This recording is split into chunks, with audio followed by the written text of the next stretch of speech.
بعد أعوذ بالله من الشيطان الرجيم بسم الله الرحمن الرحيم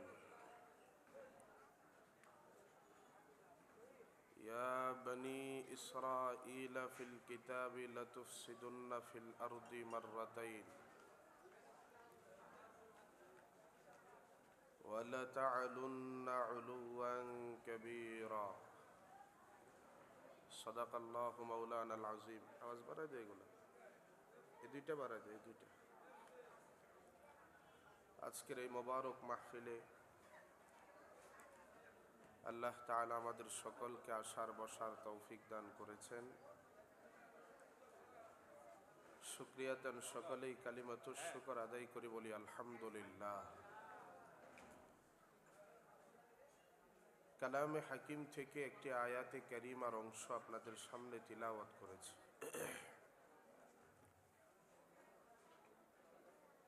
এই আয়াতের মধ্যে আল্লাহ তাআলা ইরশাদ করেন, কিয়ামতের আগে গোটা পৃথিবীর মধ্যে ইহুদি সম্প্রদায় তাদের কর্তৃত্ব বাস্তবায়ন করবে দুইবার। কয়বার? দুইবার। এই দুইবারের একবার হলো আল্লাহর এই সবচাইতে বড় দুশমন দাজ্জাল।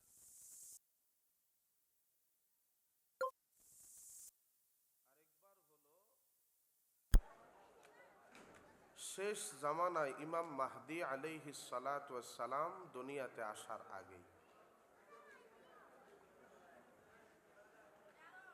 আজকে একটু তাকিয়ে দেখেন না, গোটা দুনিয়া নিয়ন্ত্রণ করতেছে এক কোটি ইহুদিবাদী ইসরায়েল, ঠিক না? একদিকে তারা সশস্ত্র যুদ্ধের মাধ্যমে মুসলিম জাতিকে মাটির সাথে মিশিয়ে দেওয়ার ষড়যন্ত্র চক্রান্ত করতেছে, অন্যদিকে বুদ্ধিদীপ্ত যুদ্ধের মাধ্যমে কিভাবে দুনিয়ার জমিন থেকে মুসলিম জাতিকে উৎখাত করা যায় সেই চক্রান্ত তারা করতেছে। এই সময় খালিদ বিন ওয়ালিদ রাদিয়াল্লাহু তাআলা আনহুর মতো মর্দে মুজাহিদের প্রয়োজন। এই চক্রান্ত মোকাবেলা করতে হলে সালাহউদ্দিন আইয়ুবী রহমতুল্লাহ আলাইহির প্রয়োজন আছে না নাই? একটু জবান খুলে কন্যা আছে না নাই? খালিদ বিন ওয়ালিদ রাদিয়াল্লাহু তাআলা আনহু কেমন মর্দে মুজাহিদ! ইয়ামামার যুদ্ধের প্রান্তরে মাত্র 13,000 মুসলিম বাহিনী সঙ্গে করে মুসাইলামাতুল কাজ্জাবের 40,000 বাহিনীর বিরুদ্ধে যুদ্ধ করে একেবারে গোটা বাহিনীকে মাটির সাথে মিশিয়ে দিয়ে মুসাইলামাতুল কাজ্জাবের রক্ত দিয়ে ইয়ামামার আকরাবার সমতল জমিনকে রঞ্জিত করার পরে আবু বকর সিদ্দিক রাদিয়াল্লাহু তাআলা আনহু সংবাদ পাঠিয়ে দিলেন, এইবার তোমাকে পারস্য সাম্রাজ্যের উপর আক্রমণ করতে হবে। খুব ভালো করে বুঝেন, তৎকালীন পৃথিবীর মধ্যে সবচাইতে বড় সাম্রাজ্য ছিল দুইটা। কয়টা? দুইটা। একদিকে পারস্য সাম্রাজ্য আর অন্যদিকে রোমান সাম্রাজ্য। পারস্য সাম্রাজ্য পশ্চিমে তুরস্কের আনাতোলিয়া থেকে পূর্বে আফগানিস্তান পর্যন্ত, উত্তরে আর্মেনিয়া থেকে দক্ষিণে আরব উপসাগর পর্যন্ত এই বিশাল বড় বিস্তৃত ভূখণ্ড ছিল পারস্য সাম্রাজ্যের পায়ের তলা। অন্যদিকে রোমান সাম্রাজ্য বর্তমানের তুরস্ক, সিরিয়া, মিশর, জর্দান, আর্মেনিয়া, গোটা শাম, এমনকি আফ্রিকা মহাদেশের অর্ধ অঞ্চল পর্যন্ত এই বিশাল বড় বিস্তৃত ভূখণ্ড ছিল রোমান সাম্রাজ্যের পায়ের তলায়। তোমাকে পারস্য সাম্রাজ্যের উপর আক্রমণ করতে হবে। এই সংবাদ পাওয়ার সঙ্গে সঙ্গে মাত্র 18,000 সৈনিক নিয়ে বের হয়ে গেলেন খালিদ বিন ওয়ালিদ রাদিয়াল্লাহু তাআলা আনহু। পথের মধ্যে বড় বড় 5টা যুদ্ধ হয়েছে। সিকলের যুদ্ধ হয়েছে, কাজিমার যুদ্ধ হয়েছে, মাকিল নদীর যুদ্ধ হয়েছে, ওয়ালাজার যুদ্ধ হয়েছে, উল্লিশের যুদ্ধ হয়েছে। কুবাসের বিরুদ্ধে যুদ্ধ করেছেন, হরমুজের বিরুদ্ধে যুদ্ধ করেছেন, আনুশজানের বিরুদ্ধে যুদ্ধ করেছেন, আন্দার জিগারের বিরুদ্ধে যুদ্ধ করেছেন।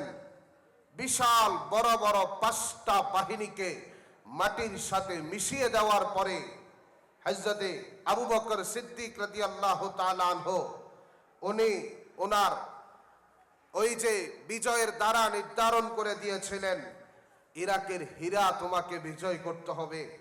তৎকালীন দুনিয়ার মধ্যে পারস্য সাম্রাজ্যের সবচাইতে বড় যেই শহর, সেই শহরের নাম ছিল টেসিফন, যেটা ছিল পারস্য সাম্রাজ্যের রাজধানী। আর দ্বিতীয় রাজধানীর নাম হলো হীরা। তোমাকে হীরা বিজয় করতে হবে।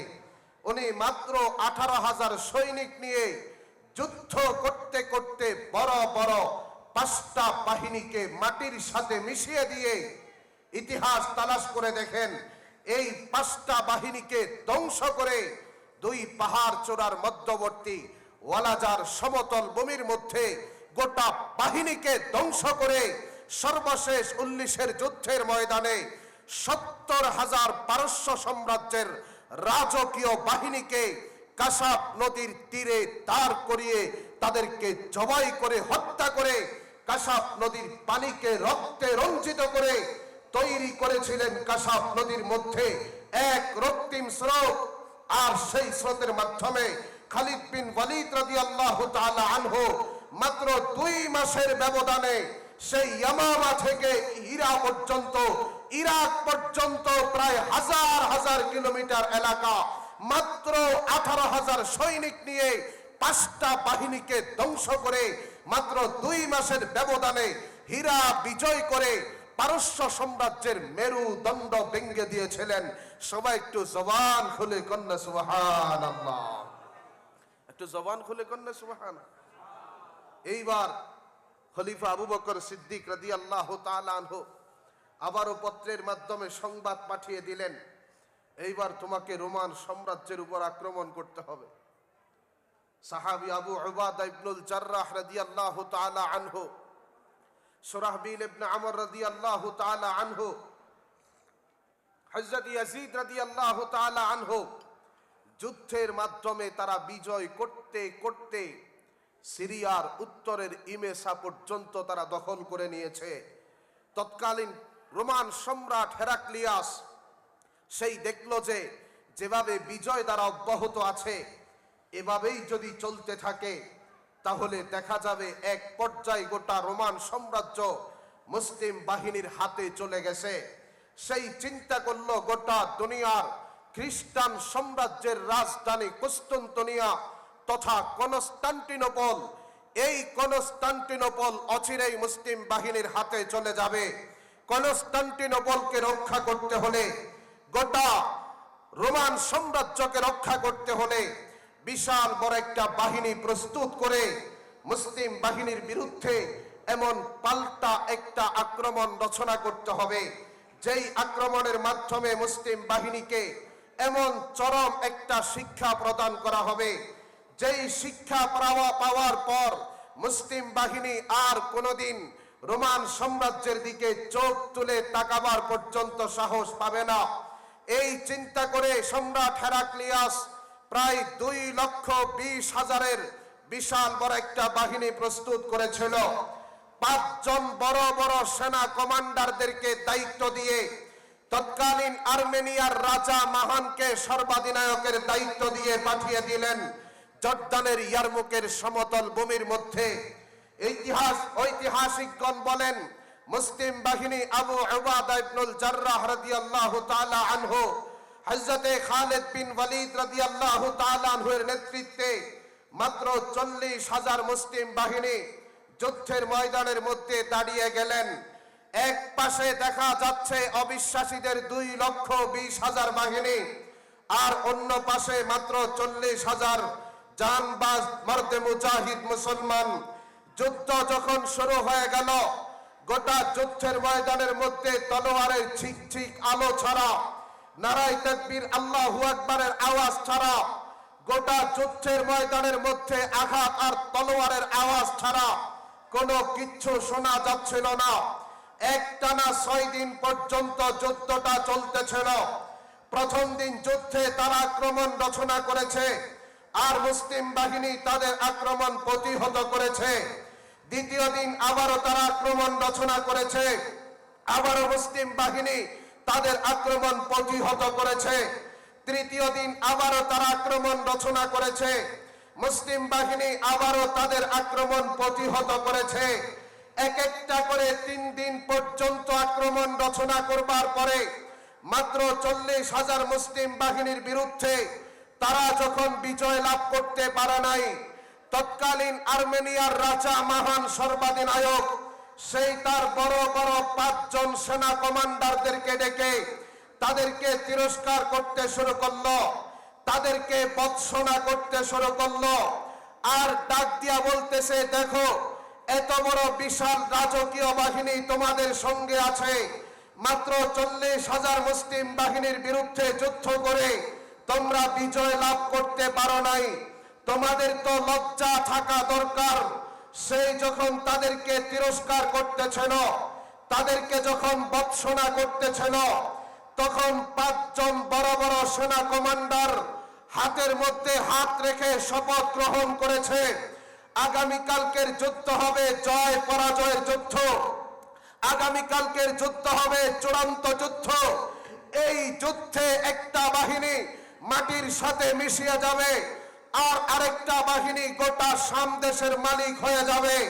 তৎকালীন আর্মেনিয়ার রাজা মহান সেই পরিকল্পনা করেছিল মুসলিম বাহিনীর অগ্রভাগকে প্রথমে হালকা আক্রমণের মাধ্যমে ব্যস্ত রাখবে, একই সময় ডান এবং বাম বাহুতে প্রচন্ড আক্রমণ রচনা করবে।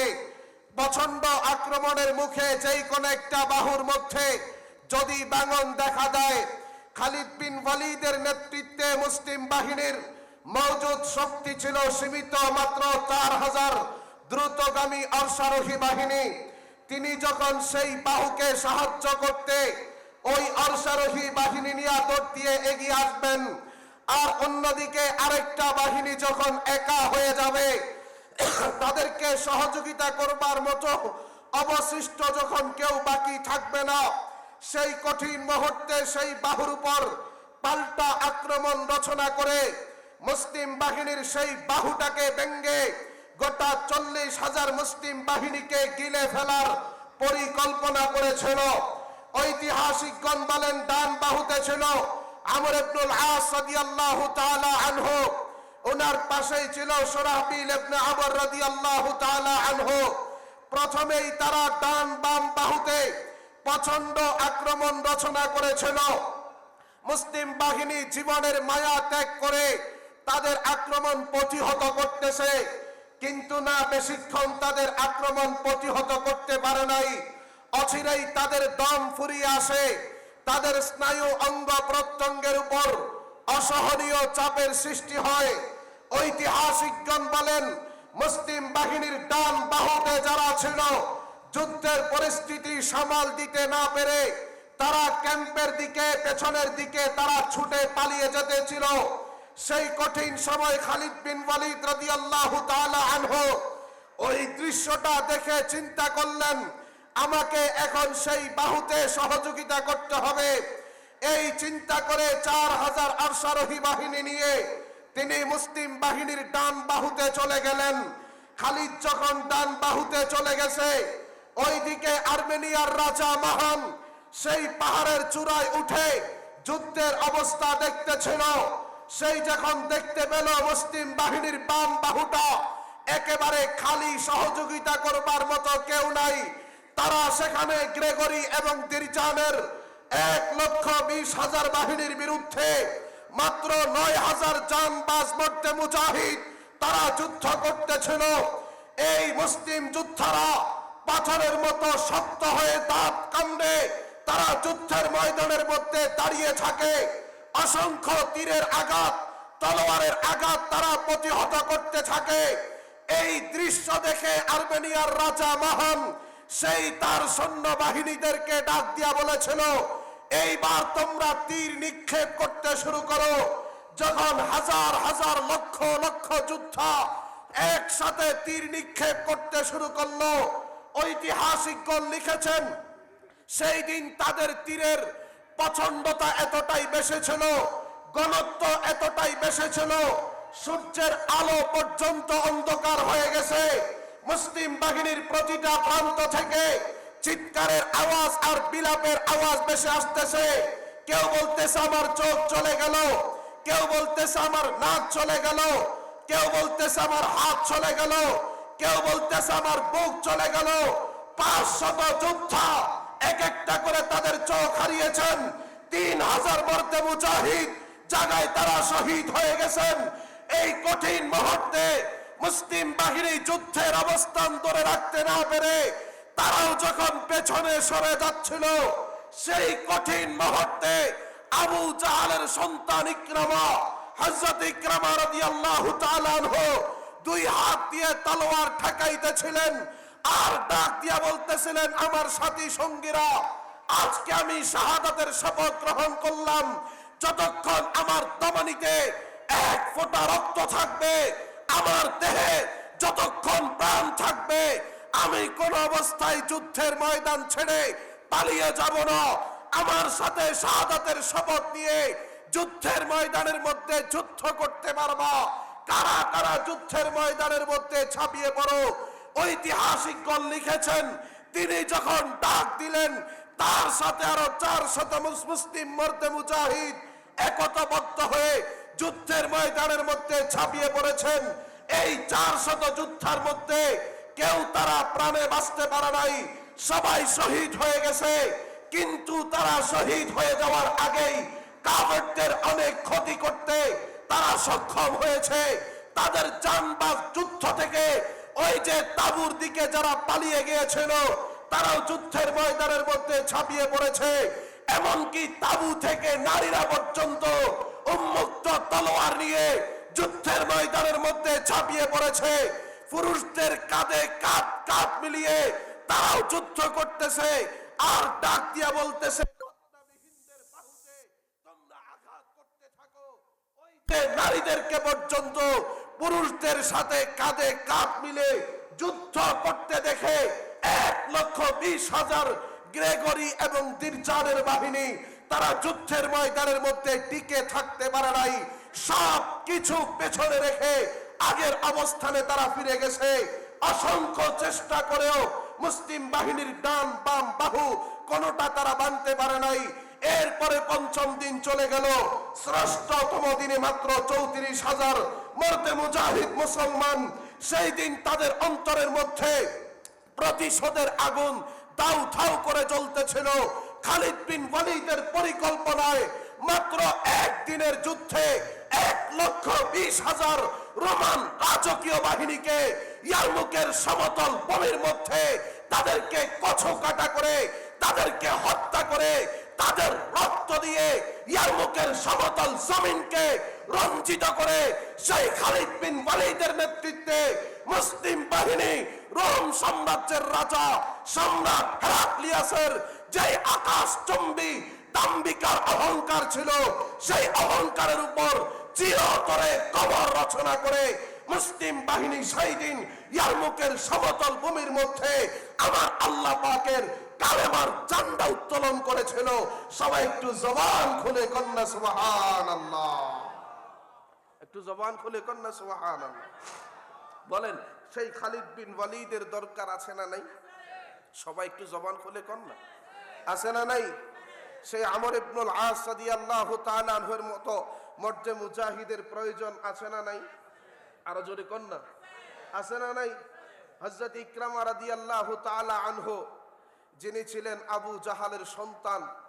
আবু জাহাল ছিল ইসলামের চরম শত্রু। এই ইয়ারমুকের যুদ্ধের ময়দানে কেমন কোরবানি রেখে গেছেন, সেই ইকরামার মতো জানবাজ মর্দে মুজাহিদের দরকার আছে না নাই? আরে ভাই জোরে কন্যা, আছে না নাই? আজকে আপনি তাকিয়ে দেখেন ওই যে আরকানের দিকে, ওই যে তাকান ফিলিস্তিনের দিকে, ওই যে তাকিয়ে দেখেন সিরিয়ার দিকে, ওই যে তাকান ফিলিস্তিনের নারী পুরুষ শিশু মর্দে মুজাহিদরা পর্যন্ত আজকে তারা আকাশের দিকে তাকিয়ে ডাক দিয়া বলতেছে, গো আল্লাহ, আর আমরা এই নির্যাতন দেখতে চাই না, আর আমরা রক্ত দিতে চাই না। নতুন সালাহউদ্দিন আইয়ুবী, যিনি সাগর পরিমাণ রক্ত দিয়ে বাইতুল মুকাদ্দাস বিজয় করেছিলেন, আজকে সেই সালাহউদ্দিন আইয়ুবীকে আবার এই জমিনের মধ্যে পাঠিয়ে দেন। আমি আপনাদেরকে আশ্বস্ত করতে চাই, ইনশাআল্লাহ ইমাম মাহদী দুনিয়াতে আগমন করতেছে। সেই সালাহউদ্দিন আইয়ুবী আবার দুনিয়ার মধ্যে আত্মপ্রকাশ করবে। মুহাম্মদ বিন কাসেম আবার এই দুনিয়ার মধ্যে আত্মপ্রকাশ করবে। তারেক বিন জিয়াদের মতো মর্দে মুজাহিদ আবার এই দুনিয়ার মধ্যে আত্মপ্রকাশ করবে।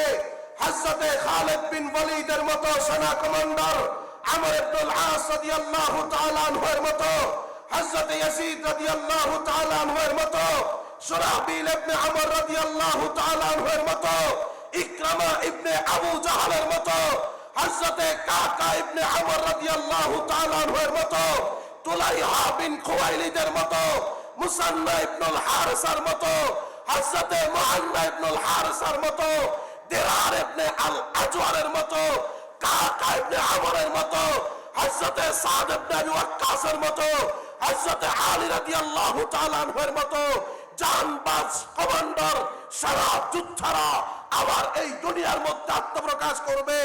ইনশাআল্লাহ গোটা দুনিয়ার কাফের শক্তির বিরুদ্ধে, ইহুদি শক্তির বিরুদ্ধে, তাগুত শক্তির বিরুদ্ধে ইনশাআল্লাহ যুদ্ধ হবে, চূড়ান্ত যুদ্ধ হবে।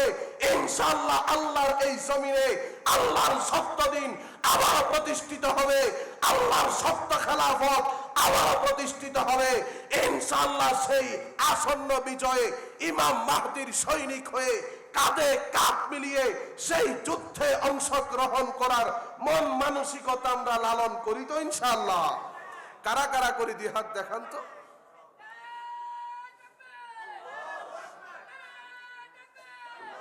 আল্লাহ কবুল করেন, আমিন বলেন। আরো জোরে কর না আমিন। আপনারা তো মনে হয় খানা খেয়ে বসেন নাই, মনে হয় খানা খাই বসছেন, একটু জোরে কর না আমিন। আমিন কইলে গুনাহ আছে নি ভাই? জোরে কর না, গুনাহ আছে। এইটুকুলা মানুষ আমিন কইলে তো এলাকার মানুষেরা ঘরে থাকার কথা। একটু জোরে কর না আমিন। আরো জোরে কর না আমিন। আলহামদুলিল্লাহ, বিজয় দ্বারা শুরু হয়ে গেছে। আলহামদুলিল্লাহ কর। আরো জোরে কর না আলহামদুলিল্লাহ। ওই যে তাকিয়ে দেখেন আফগানিস্তানের দিকে, 19টা বৎসর যুদ্ধ হয়েছে। কত? 19 বৎসর। অল্প কিছু সংখ্যক মর্দে মুজাহিদ মুসলমান কাদের বিরুদ্ধে তারা যুদ্ধ করেছে আপনি তাকিয়ে দেখেন। 14টা সুপার পাওয়ার দেশ, আমেরিকা সহ 14টা সুপার পাওয়ার দেশ এমন মর্দে মুজাহিদদের বিরুদ্ধে তারা যুদ্ধ করেছিল যাদের মাথায় চাউনি পর্যন্ত ছিল না, যাদের পরনে পোশাক পর্যন্ত ছিল না, যাদের খাবারের মতো রুটি পর্যন্ত ছিল না, যারা গর্তের মধ্যে পাহাড়ের মধ্যে যারা জীবন যাপন করত। তাকিয়ে দেখেন 19টা বছর যুদ্ধ করার পরে তারা অল্প কিছু সংখ্যক মর্দে মুজাহিদদের সামনে তারা টিকে থাকতে পারে নাই। আমেরিকা সহ 14টা সুপার পাওয়ার দেশ আফগানিস্তানের জমিন ছেড়ে কুত্তার মতো লেজ গুটিয়ে পালিয়ে যেতে বাধ্য হয়েছে। তাকান সিরিয়ার দিকে, 54 বছর যাবত পর্যন্ত এই সিরিয়া মুসলমানরা তারা মসজিদে খালিদ বিন ওয়ালিদ, যেই মসজিদের মিনারায় হযরত ঈসা আলাইহিস সালাতু ওয়াস সালাম এই দুনিয়াতে অবতরণ করবেন, যেই মসজিদ উদ্বোধনের মাধ্যমে গোটা বিশ্ব জুড়ে মুসলমানদের বিজয় দ্বারা শুরু হয়েছিল। তাকিয়ে দেখেন 54 বছর শিশু বাচ্চাদেরকে তারা হত্যা করেছে, আমার মা বোনদের ইজ্জত তারা লুণ্ঠন করেছে, আমার মুসলিম মুজাহিদদেরকে হত্যা করতে করতে অসংখ্য কবর তারা রচনা করেছে। তাকিয়ে দেখেন সর্বশেষ 14 বছর গৃহযুদ্ধের পরে আসাদের মতো কুত্তার পূর্বসূরীরা সিরিয়ার জমিনের মধ্যে তারা টিকে থাকতে পারে নাই, পালিয়ে যেতে বাধ্য হয়েছে। যেই মসজিদে খালিদ বিন ওয়ালিদের উদ্বোধনের মাধ্যমে গোটা দুনিয়া বিজয়ের সূচনা হয়েছিল, তাকিয়ে দেখেন 54 বছর পরে আবার সেই মসজিদে খালিদ বিন ওয়ালিদ থেকে নারে তাকবীরের আওয়াজ ভেসে আসতেছে, আল্লাহু আকবারের ধ্বনির আওয়াজ আবার ভেসে আসতেছে। তোমাকে আমাকে এটাই সুসংবাদ দিচ্ছে, যেখান থেকে মুসলমানদের বিশ্ব বিজয়ের সূচনা হয়েছিল সেখান থেকে নারায়ে তাকবীরের আওয়াজ আসতেছে, মানে আবার গোটা দুনিয়া বিজয়ের সুসংবাদ আসতেছে। কথা বলেন ঠিক না বেটে? সেই বিজয়ের মধ্যে আমরা অংশগ্রহণ করতে প্রস্তুত আছি তো ইনশাআল্লাহ। এখন সিসির বিরুদ্ধে আন্দোলন হচ্ছে, মিশর বিজয় হয়, দেখবেন এরপরে সময় আসতেছে কাদের জানেন? ওই যে আমাদের পার্শ্ববর্তী, আমাদের প্রাণ প্রিয় কলিজার টুকরা, আমাদের দাদা বাবুদের। কথা বলেন, আরো জোরে কর, আরো জোরে কর। তারা কয় যে না কথা কইতাম না আজ, হ্যাঁ ঠিক না? দাদা বাবুদের সাথে যুদ্ধ হবে, এতে কোনো সন্দেহ আছে নাকি ভাই? আল্লাহ নবীর ভবিষ্যৎবাণীর মধ্যে কোনো সন্দেহ আছে? সবাই কন্যা আছে? আল্লাহ নবী ভবিষ্যৎবাণী করেছেন যুদ্ধ হবে, চূড়ান্ত যুদ্ধ।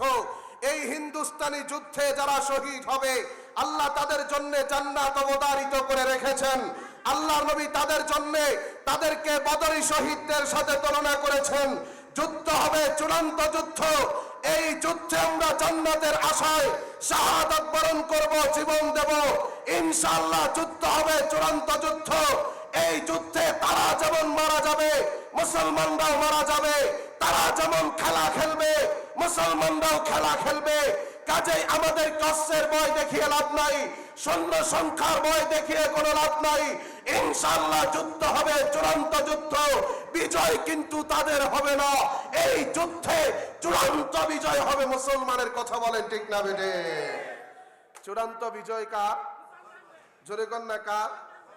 চূড়ান্ত বিজয় হবে মুসলমানের। বলেন সেই অনাগত বিজয় ইমাম মাহদির সৈনিক হতে প্রস্তুত আছেন তো ইনশাআল্লাহ? কারা কারা আছেন দুই হাত দেখান তো, আল্লাহ কবুল করেন, আমিন বলেন, আরো জোরে করেন না আমিন। আজকে তারা বাবে লুদ্ধের গেট তৈরি করেছে দাজ্জালকে স্বাগত জানাবার জন্য। তারা মনে করে এই দাজ্জালের মাধ্যমে গোটা দুনিয়াতে তাদের কর্তৃত্ব বাস্তবায়ন করবে। বলেন দাজ্জাল আসবে তাতে কোনো সন্দেহ? সবাই কন্যা আছে নাকি? আল্লাহর নবী ভবিষ্যৎবাণী করলেন, এই ইয়াখরুজু আনা ফিকুম ফাআনা হাজিজুহু দুনাহু। আমার জীবদ্দশায় দাজ্জাল যদি দুনিয়াতে আসে তাহলে আমি নিজেই দলিল প্রমাণে তার সাথে যুদ্ধ করে বিজয় লাভ করব।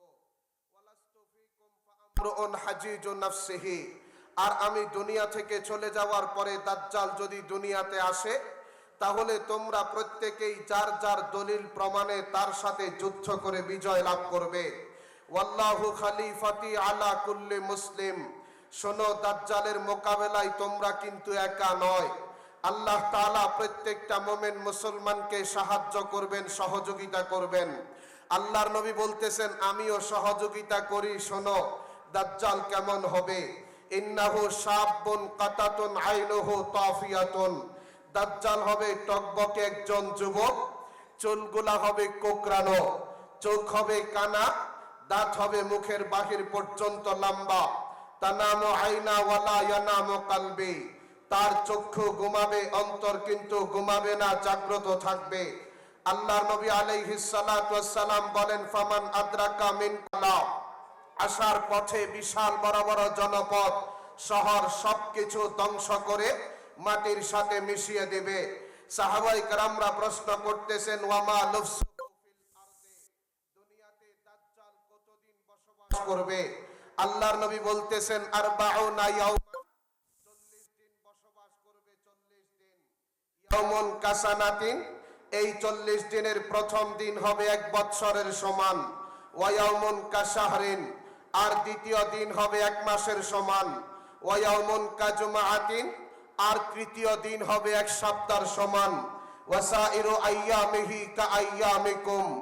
আর বাকি দিনগুলা তোমাদের 24 ঘন্টার দিনের মতো দিন হবে।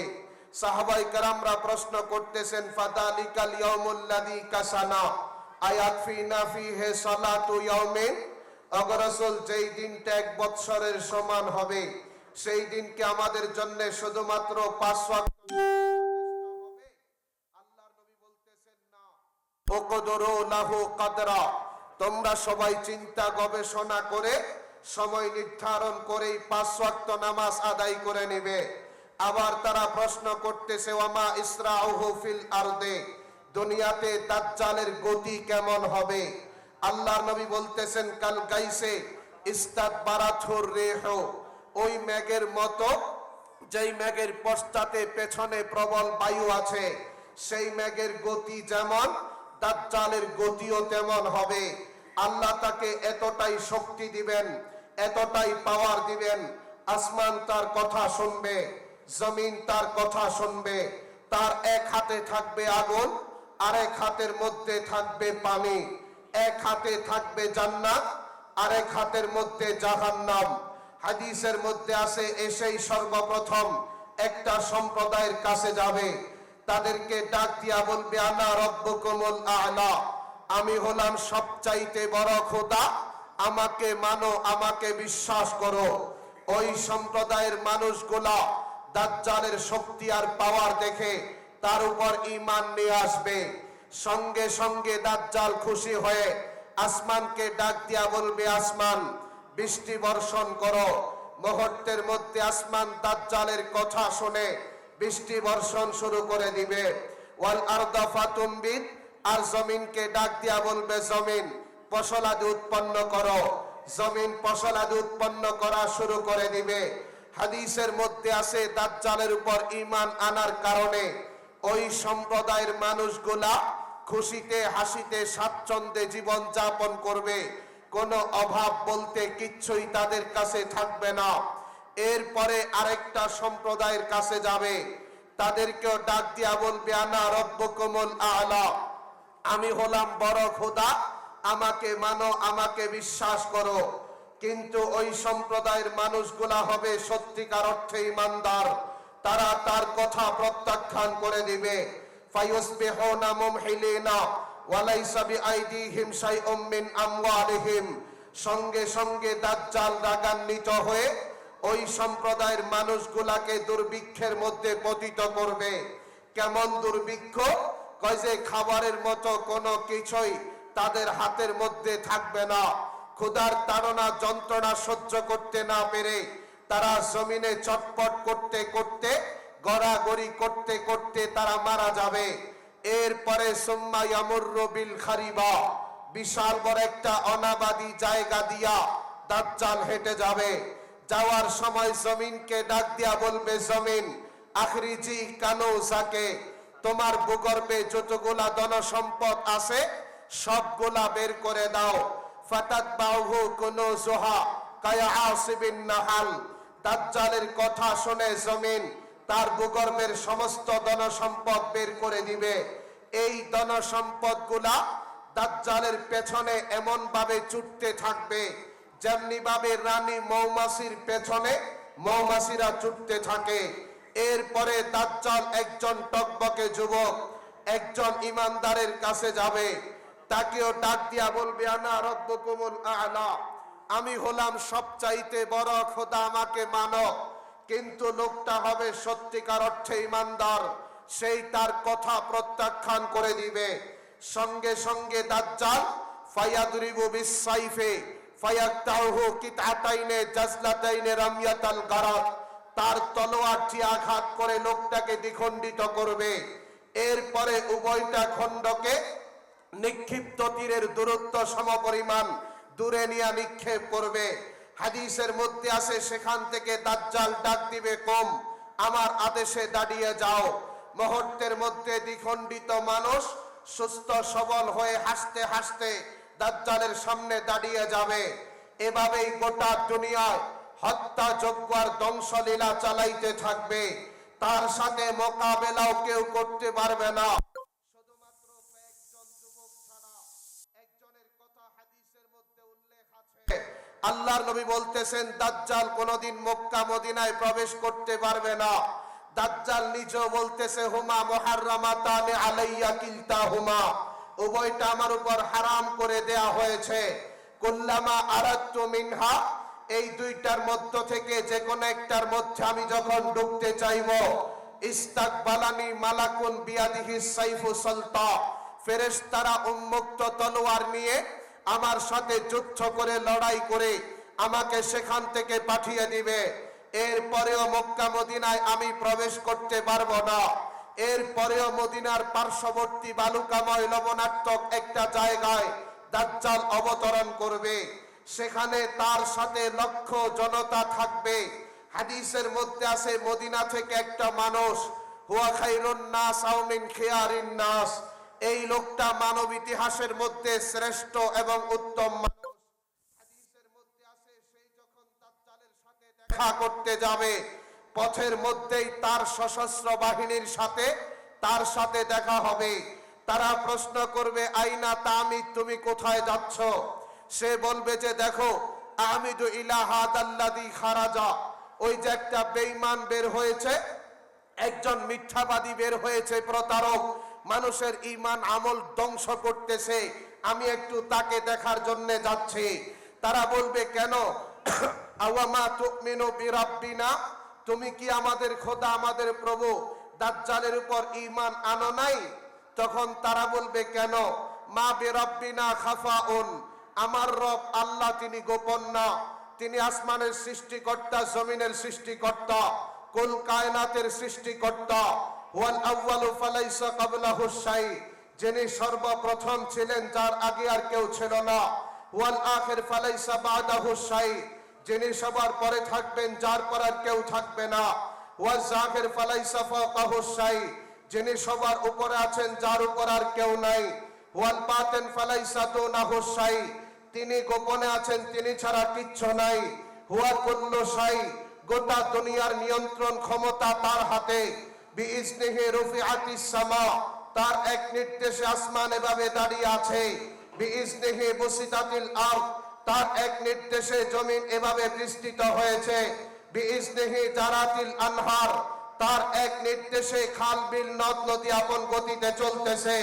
বিইজনিহি তাখরুজুল আওলাদ মিনাল আবওয়াইন, তার এক নির্দেশে মাতা পিতার থেকে সন্তান আসতেছে। বিইজনিহি তাখরুজুল লাবান মিনাল বাকার, তার এক নির্দেশে গাভী থেকে দুধ আসতেছে। বিইজনিহি তাখরুজুল মাতার মিনাস সাহাব, তার এক নির্দেশে মেঘমালা থেকে বৃষ্টি বর্ষণ হচ্ছে। বিইজনিহি তাখরুজুন নাবাতাতিন মিনাল আরদ, তার এক নির্দেশে জমিন থেকে ফসলাদি উৎপন্ন হচ্ছে। তিনি যখন আবার নির্দেশ দিবেন, ইজা শামসু কুফিরাত, সূর্য আলোহীন হয়ে যাবে। ওয়াইদান নুজুমুন কাদারাত, নক্ষত্রগুলো ছিঁড়ে ছিঁড়ে জমিনে পড়তে থাকবে। ওয়াইদাল বিহারু সুজ্জিরাত, সমুদ্রে আগুন ধরে যাবে। ওয়াইজাল জিবালু সুইকিরাত, পাহাড়গুলো তুলার মতো উঠতে থাকবে। ওয়াইদাল আরদু মুদ্দাত, জমিন সমতল হয়ে যাবে। ওয়াইদাল কুবুরু বুসিরাত, কবর থেকে তার মুর্দাগুলো উঠে যাবে। মুসলমান তার এক নির্দেশে গোটা দুনিয়ার সৃষ্টি, আরেক নির্দেশে গোটা দুনিয়ার ধ্বংস। তিনি হলেন আল্লাহ, তিনি হলেন রব, তিনি হলেন রব্বে কারীম, তিনি হলেন মহাপরাক্রমশালী, তিনি হলেন মহাপ্রতাপশালী, তিনি হলেন মহাবিজ্ঞানী। ওয়া ইয়ালামু খাইনাতাল আয়ুন মা তুখফিস সুদূর, অন্তরস্থলের খবর তিনি জানেন। ওয়া ইয়ালামু আদাদা আওরাকিল আসজার, এই গোটা দুনিয়ার মধ্যে কয়টা গাছ হবে, গাছের মধ্যে কয়টা পাতা হবে, তার সঠিক সংখ্যা তিনি জানেন। হুয়া ইয়ালামু আদাদা কাতরাতিল আমতর, এই পৃথিবীর মধ্যে যে বৃষ্টি হচ্ছে, কয় ফোঁটা বৃষ্টি বর্ষণ হচ্ছে, তার সঠিক সংখ্যা তিনি জানেন। হুয়া ইয়ালামু আদাদা কাতরাতিল বিহার, ওই যে সমুদ্রের মধ্যে কয় ফোঁটা পানি হবে, তার সঠিক সংখ্যা তিনি জানেন। হুয়া ইয়ালামু আদাদার রামাল ফিল মারমালা, ওই যে সমুদ্রের তলদেশে যেই বালুরাশিকা আছে, সেই বালুরাশিকার মধ্যে কয়টা বালু হবে, কয়টা বালুর কণা হবে, তার সঠিক সংখ্যা তিনি জানেন। হুয়া ইয়ালামু তাবিবাতান নামলা আলা সাকরাতিস সাম্মা ফি লাইলাতিস জালমা, অন্ধকার রাত্রে সাততম জমিনের নিচে পাহাড়ের নিচে পাথর উপরে যেই পিপিলিকা হাঁটতেছে, রব্বে কারীম আমার আল্লাহ সেই পিপিলিকাকে দেখেন, তার পায়ের আওয়াজ শোনেন, কোন উদ্দেশ্যে চলতেছে আমার আল্লাহ জানেন। হুয়া খালিকুনা হুয়া মালিকুনা, তিনি আমাদের স্রষ্টা, তিনি আমাদের মালিক। হুয়া খালিকু কুল্লি শাই, যাবতীয় সবকিছুর মালিক তিনি। মালিকুল হায়াত ওয়াল মাউত, তিনি একমাত্র হায়াত এবং মৌতের মালিক। মালিকুল ইজ্জা ওয়াজ জিল্লা, তিনি একমাত্র ইজ্জত আর বেইজ্জতের মালিক। মালিকুত তারাক্কি ওয়াত তানাজ্জুল, তিনি একমাত্র উন্নতি অবনতির মালিক। মালিকুস সিহা ওয়াল মার্জ, তিনি একমাত্র সুস্থতা সুস্থতার মালিক। মালিকুদ্দিন ওয়াদ দুনিয়া, তিনি একমাত্র দিন দুনিয়ার মালিক। ফারকাউ ইলাই, সে আল্লাহ পাকের দিকে ঝুঁকো। ওয়ালা তুশরিক বিল্লাহি শাইআ, খবরদার আল্লাহ পাকের সাথে দুনিয়ার কোন শক্তিকে ব্যক্তিকে শরীক করিও না। যদি তোমরা শরীক করে থাকো, আল্লাহ বলেছেন ইন্নাল্লাহা লা ইয়াগফিরু আন ইউশরাকা বিহি ওয়া ইয়াগফিরু মা দুনা যালিকা লিমান ইয়াশা। শিরক গুনাহ আল্লাহ পাক maaf করবেন না। শিরক ছাড়া যত বড় পাপী হোক, যত বড় গুনাহগার হোক, আল্লাহ চাইলে তাকে maaf করে দিবেন। শিরক যদি করে থাকো, ওই যে রমেশ্বর, সতীশ বাবু, নিরঞ্জন ডিভিশন, যারা দেব দেবীর পূজা করত, যারা দর্গা পূজা করত, যারা দুর্গা পূজা করত, কিয়ামতের মাঠে তারা যেমন জাহান্নামে চলে যাবে, তাদের সাথে একতাবদ্ধ হয়ে তোমাকেও জাহান্নামে যেতে হবে। আল্লাহর জান্নাত তোমার কপালে থাকবে না। একটু জবান খুলে কন্যা, আমার আল্লাহর সাথে দুনিয়ার কোন শক্তি ব্যক্তিকে শরীক করা যাবে নি ভাই? জোরে কন্যা যাবে? আল্লাহ তৌফিক দান করেন, আমিন বলেন। অসম্পূর্ণ আলোচনা যতটুকু বললাম, আল্লাহ বুঝার তৌফিক দান করেন, আমিন বলেন। ওয়া আখিরু দাওয়ানা আলহামদুলিল্লাহি রাব্বিল আলামিন। আসসালামু আলাইকুম ওয়া রাহমাতুল্লাহি ওয়া বারাকাতুহু।